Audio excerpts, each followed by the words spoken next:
Hello friends, welcome to wow diary. आपको क्या लगता है लखनऊ में क्या चीज़ मशहूर है? लखनऊ चिकनकारी, लखनऊ के नवाब, लखनऊ के कबाब, लखनवी लहजा या लखनऊ की शाम?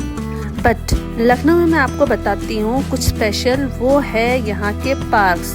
मायावती जब मुख्यमंत्री थी तो उन्होंने बहुत ही शानदार कुछ पार्क्स का यहाँ पे निर्माण करवाया। ऐसा ही एक पार्क है स्मृति उपवन, दूसरा है इको पार्क, पर दोनों जगह आपको मायावती और काशीराम की मूर्ति दिखेगी। अब क्या होता है, जनरली लोग मरने के बाद वो भी दूसरे लोग उन लोगों की जो मर चुके होते हैं उनकी मूर्तियां स्थापित करते हैं, पर मायावती जी ने तो अपने जीते जी ही मूर्तियां बनवा ली थी, वो भी सरकारी पैसे से। इतनी ही डेस्परेशन थी तो इंसान को खुद के खर्चे से अपनी मूर्तियां बनानी चाहिए थी। आज हम चलते हैं काशीराम इको पार्क। अभी कुछ लोगों को तो पता ही नहीं होगा कि काशीराम जी हैं कौन। तो वो हैं एक पॉलिटिशियन जिन्होंने बहुजन समाजवादी पार्टी की स्थापना की थी 1984 में। वो खुद तो कभी मुख्यमंत्री नहीं बन पाए, पर उनकी पार्टी की एक कार्यकर्ता मायावती ऑलमोस्ट 2 बार जो है यूपी की सीएम रह चुकी हैं। तो ये पार्क चीफ मिनिस्टर मायावती की तरफ से काशीराम जी को सप्रेम भेंट है। 180 एकड़ में फैला ये विशाल विशाल पार्क एक बारी में घूमा भी नहीं जा सकता है, 2-3 ट्रिप लगाने पड़ेंगे। पर्पस चाहे जो भी रहा हो, बट मुझे पर्सनली पार्क भी बहुत पसंद है और पार्क बनाने वाले लोग भी। सोचो, अगर मायावती यहाँ पार्क न बनाती तो ये प्रॉपर्टी एनक्रोच हो जाती, लोग यहाँ झोपड़पट्टी बसा लेते, फिर उन लोगों को हटाना नामुमकिन होता। एटलीस्ट पार्क है तो शहर की खूबसूरती को 4 चांद लगे हुए हैं। मुझे इस बाउंड्री वॉल के पत्थर भी बहुत पसंद है। मायावती एक दलित सीएम थी जिन्होंने लेटर ऑन बौद्ध धर्म अपना लिया था, और ये पार्क भी बुद्धिज्म को ही समर्पित है। वो जो डोम दिखाई दे रहा है वो विहार है, रेजिडेंस ऑफ बुद्धिस्ट मॉन्क। उसके अलावा वहाँ पर एक भगवान बुद्ध की चतुर्मुखी 18 फुट टॉल मूर्ति भी बनी हुई है। एक लार्ज मेडिटेशन हॉल भी है।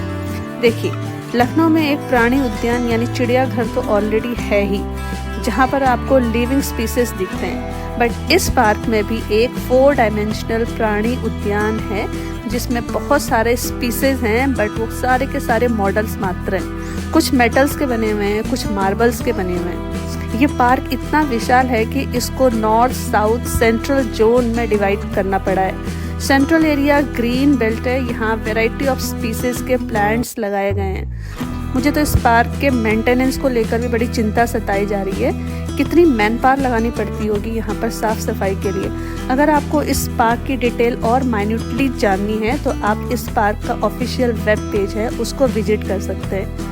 जो हमने घूमा है वो इस पार्क का केवल 1/5 पोर्शन है जो आज हम घूम पाए हैं, और वो भी देखो घूमते घूमते अभी शाम से रात ही हो गई है। यहाँ का फ्लोर भी बड़ा शानदार है, बड़े ही शाइनिंग और ग्रेनाइट स्टोन से बना हुआ है। ये पार्क जब से बना है तब से ही कंट्रोवर्शियल रहा है। सबसे पहले तो जो खुद की मूर्तियाँ लगाई मायावती ने वो ही तकरीबन करोड़ों रुपए की थी। इसके अलावा जो मेन कंट्रोवर्शियल चीज़ है वो यहाँ पर है बीएसपी का पार्टी सिंबल हाथी। तो इस प्रकार से 30-40 जितने भी हाथी हैं उनकी कॉस्ट लगभग 52 करोड़ रुपया थी उस समय में, 2008-9 में, और अभी के टाइम के हिसाब से तो करीबन 500 करोड़ रुपया हो जाती है केवल हाथियों की कीमत। पार्क बनाना अच्छी बात है, बट हमारी हार्ड अर्न मनी का किसी पॉलिटिकल पार्टी के प्रचार प्रसार के लिए यूज़ नहीं होना चाहिए। इस पूरे पार्क की अप्रॉक्सीमेट जो लागत आई थी 6.85 बिलियन थी उस समय में, आज से कितने साल पहले, जो एक छोटे मोटे कंट्री की टोटल जीडीपी भी हो जाती है।